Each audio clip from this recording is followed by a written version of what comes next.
welcome to Everyday Mysteries, where we uncover the fascinating tales hidden in the everyday objects around us.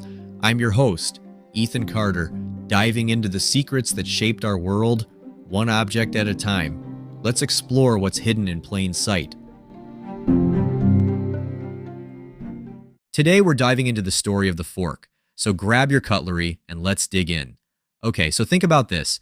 There was a time when the idea of using a little metal tool to eat was seen as downright ridiculous. Yep, you heard that right.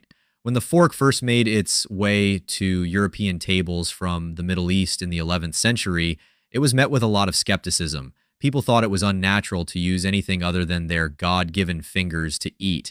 Can you imagine sitting down to a meal and watching someone use a fork for the first time? You'd probably be puzzled, right? But despite the rocky start, by the Renaissance, the fork had become quite the trend among the Italian elite. It was seen as a way to avoid touching food with fingers, which was starting to be viewed as unsanitary. From there, the use of the fork slowly spread to other parts of Europe. Picture dining with a member of the Medici family in Florence. So, tell me, you might ask, why the fork?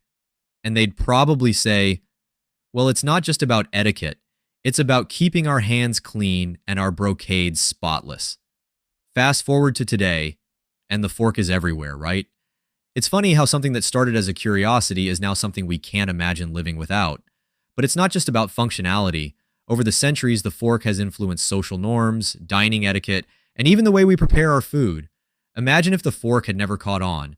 Would we all still be eating with knives and spoons? How would that change the way we present food today?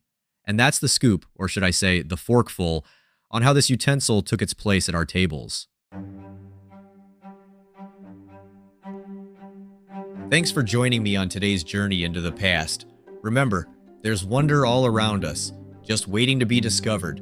Subscribe to stay updated with our weekly mysteries and more curious finds. This is Ethan Carter, signing off until next time.